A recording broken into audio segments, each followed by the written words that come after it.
আসসালামু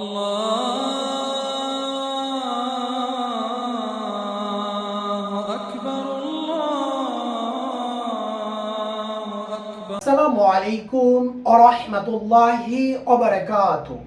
সমস্ত প্রশংসা সেই মহান রব্বুল আলামিনের, যিনি যাবতীয় প্রশংসার মালিক। আজ সেই মহান রব্বুল আলামিনের দরবারে লাখো কোটি শুকরিয়া যে মহান রব্বুল আলামিন আমাদের এত সুন্দর একটি আয়োজনের তৌফিক দান। সেই মহান রব্বুল আলামিন এর পবিত্র কোরআন থেকে সূরাতুল বাকারার 17 নম্বর আয়াত নিয়ে ইনশাআল্লাহ আলোচনা করব। আল্লাহ তাআলা এই সূরাতুল বাকারার 17 নম্বর আয়াতে কি বলতে চাচ্ছেন, কি বুঝাইতে চাচ্ছেন বান্দাদেরকে, আর কেন নাজিল করলেন এই 17 নম্বর আয়াতটা, আমরা একটু পরেই আমরা বুঝতে পারবো কেন নাজিল করছে। এখানে তিনটা বিষয় আল্লাহ তাআলা নিয়ে আসছেন। সেটা প্রথম যে বিষয়, মাসালুহুম কামাসালিল লাযিস তাওকাদান নার। আল্লাহ তাআলা এই প্রথম যে অংশতে যেটা বোঝাইছেন, তাদের উপমা, সেই ব্যক্তির উপমা যারা আগুন জ্বালিয়েছে। এইখানে সুন্দর একটা বিষয় বুঝতে পারি, সেটা হলো শব্দের শুরুতে মাসালুহুম, তাদের উপমা। আল্লাহ তাআলা তাদেরকে উদাহরণ দিচ্ছেন। কাদেরকে? কেমন উদাহরণ? কেমন? যেমন কোন স্টুডেন্ট পরীক্ষায় যদি ফেল করে, যেমন 2025-এ এসএসসির ব্যাচে 68% পাস করছে, আর বাদ বাকি সব যা 6,06,060 জন ফেল করছে, 60 জন ফেল করছে। তাদের বাপ এবং মা, তাদের গার্ডিয়ান কিভাবে উদাহরণ দেয় ছেলে সন্তানকে, তাকে রুমের ভিতরে নিয়ে তাকে বলে, দেখো ওই পাশের বাড়ির এক ছেলে, যে ছেলে A+ পাইছে, গোল্ডেন পাইছে, আর তুমি কি ছেলে যে পরীক্ষায় পাসই করতে পারো না, প্লাস তো দূরের কথা, তুমি পাসই করতে পারো না। তোমাকে আমি কি না দিছি? সব কিছু দিছি। বলো কি দেয়নি? ভালো টিচার দিছি, ভালো স্কুল দিছি, টাকা পয়সা সব কিছু পারফেক্ট দিছি, কিন্তু তুমি কেন পাস করতে পারো না? তাকে উপমা বা উদাহরণ বোঝায় বাবা মা। সেম আল্লাহ তাআলাও এই 17 নম্বর আয়াতে উদাহরণ দিচ্ছেন সেই ব্যক্তিকে। মাসালুহুম, তাদের উপমা, মাসালুহুম কামাসালিল লাযিস তাওকাদা নার, সেই ব্যক্তির উপমা। কোন ব্যক্তি? তাওকাদা নার, যারা আগুন জ্বালালো, আগুন জ্বালালো নার।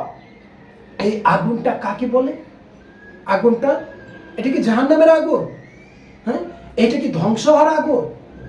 না, এটা ধ্বংস হওয়ার আগুন না।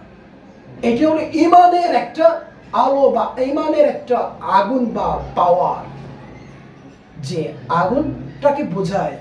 যেরকম শীতের মৌসুমে আমরা গ্রামে দেখতে পাই বা শহরে কিছু কিছু জায়গায় স্থানে দেখতে পাই যে ফজরের পরে কিছু ব্যক্তি একটা আগুন জ্বালায়, ওই আগুনের চারপাশে দাঁড়াই থাকে, বা শীতের উষ্ণ হাওয়াটা বা গরমের হাওয়াটা নিতে থাকে কত শরীরে। এই আগুন, আর যে আগুন ধ্বংস করে বাড়ি ঘর যা কিছু আছে ধ্বংস করে, ওই আগুন আর এই আগুন এক না। যে আগুন শরীরটাকে উষ্ণ করে, শরীরটাকে তরতাজা করে, সেই আগুন আর এই আগুনটা এক না। এই আগুনটা হলো মানুষের ঈমানের একটা আলো, ঈমানের একটা আগুন, পাওয়া। আল্লাহ তাআলা এই বুঝাইছেন, এইটা বুঝাইছেন। কিভাবে জ্বালালো? কোন ব্যক্তি অমুসলিম বা মুসলমান যা কালেমা ফার্স্ট পড়ছে, ফার্স্ট একবারই পড়ছে জীবনে, আর কখনোই পড়ি নেই। কি পড়ছে? লা ইলাহা ইল্লাল্লাহু মুহাম্মাদুর রাসূলুল্লাহ। এই কালেমাটা যে সর্বপ্রথম পড়ছে, তার অন্তরে একটা আলোকিত, ওই আলোকিতকে বোঝাচ্ছেন নার, আগুন। ওই আলোকিত যে প্রথম যে আগুন জ্বালালো অন্তরে, মানে আলোকিত করলো তার বডি, তার শরীরে, সেম 17 নম্বর আয়াতে ওই। আর দ্বিতীয় যে বিষয়টা, এইখানে বুঝাইছেন সেটা হলো ফালাম্মা আদাআত মা হাওলাহু যাহাবাল্লাহু বিনূরিহিম, যার অর্থ ফালাম্মা, তারপর যখন আদাআত আলোকিত করলো। প্রথমে আল্লাহ তাআলা কি প্রথমে বুঝাইছেন নিজেকে আলোকিত করলো, প্রথমে নিজেকে আলোকিত করলে কালেমা পড়ে এবং ঈমান এনে, এবং দ্বিতীয় যে চারপাশে আদাআত মা হাওলাহু, চারপাশে আলোকিত করলো। চারপাশে কি তার আশেপাশে যারা আছে সবাইকে আলোকিত করলো, আলোকিত করলো। এটার ধারা কি বোঝায় জানেন? এটার ধারা বোঝায়, আমরা তাবলিগ চিনি না? তাবলিগ যারা হলো যারা নামাজ কালাম পড়ে না, সেই আমির সাহেব তাদের ওসিয়ত বা নসিহত করে তাদেরকে তাবলিগে নিয়ে যায়, একদিন 2 দিন 3 দিনের নিয়ে যায়, আমরা দেখতে পাই। মাশাআল্লাহ, যারা নামাজ পড়ে না তাদেরকে নামাজে নিয়ে যায়। যাদের এরকম ওই তাবলিগের ব্যক্তি, যদি কোনো ব্যক্তি নামাজ পড়ে না, কালেমা পড়ছে, সব কিছু পড়ছে, নামাজ পড়ে না, সেই ব্যক্তিকে নিয়ে গেছে কোথায়? মসজিদে 3 দিনে 72 ঘন্টা নিয়ে যাওয়ার পরে তাকে যত রকম নসিহত আছে তাকে নসিহত করতেছে, ইমানের কথা বলতেছে, ইমানের 3 দিন। তার ইমানটা আরো দ্বিগুণ হচ্ছে, যে আগুনটা, যে নার, এই আগুনটা আরো দ্বিগুণ বাড়তেছে। এখন কি বাড়তে বাড়তে এখন যখন 3 দিন হয়ে গেছে, আমির সাহেব 3 দিনে ফজরের পরে বয়ান করে, আজ আমাদের 72 ঘন্টা শেষ, তোমরা এখন যার যার মতো বাসায় যে যার যার মতো নামাজ পড়বা। মাশাআল্লাহ, সকালবেলা চলে আসে জোহরের নামাজ। যে ব্যক্তি জোহরের নামাজ আজান শোনার সাথে পূর্বে নামাজ পড়তো না, আজান কখন দিছে তখনও জানতো না, কিন্তু 3 দিন যাওয়ার পরে তখন কি হয়েছে? জোহরের আজানের কথা মনে পড়ছে, সে নামাজে চলে গেছে। পূর্বে কিন্তু যাইতো না। কেন এখন যায়? কারণ তার অন্তরে এমন একটা আলোকিত সৃষ্টি হয়েছে ইমানের, এখন অটোমেটিক মসজিদে চলে যায়। এইটাকে বলে নিজেকে ডেভেলপ করা, নিজেকে আলোকিত করা, এবং চারপাশে আলোকিত। ওই আমির সাহেব যখন 3 দিন ব্যতীত যখন 40 দিন নেয়, বা তিন চিল্লা নেয়, 340 এরকম 3 চিল্লা নেয়, তখন ওই ব্যক্তি শেষের দিনে আমির সাহেব বলে, আজ আমাদের শেষ 3 চিল্লা, তোমরা বাসায় যে যার যার মতো নামাজ পড়বা। আর ওই ব্যক্তি, যে ব্যক্তি পূর্বে নামাজ পড়ছিল না, সেই ব্যক্তি ওয়াদা করে, কি ওয়াদা? আমি নামাজ পড়তেছি, বাট আমার ফ্যামিলিতে যত সবাই আছে সবাইকে নামাজ পড়াবো, যাই আমি তাশকিল করবো, আমির সব যেভাবে আপনি করছেন আমাকে।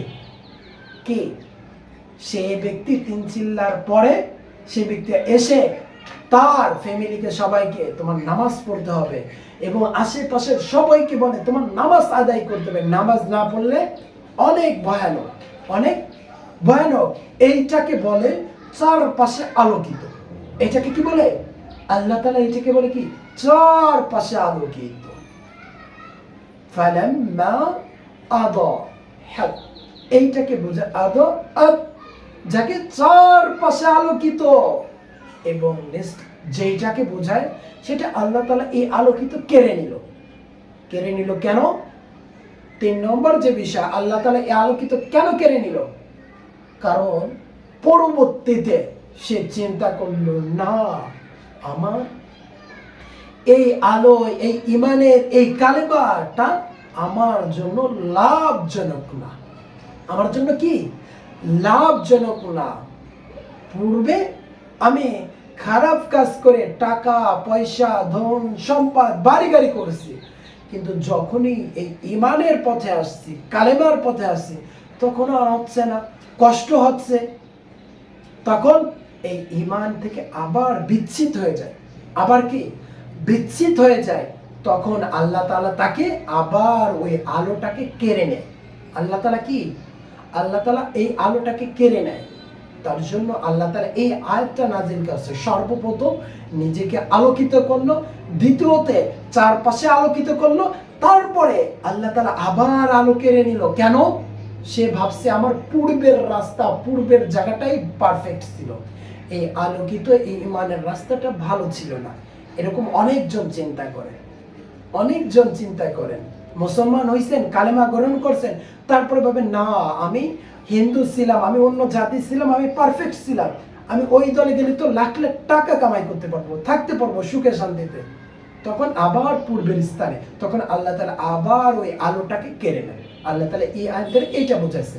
আল্লাহ তাআলা আমাদের বোঝার এবং আমল করার তৌফিক দান করুন। আমিন।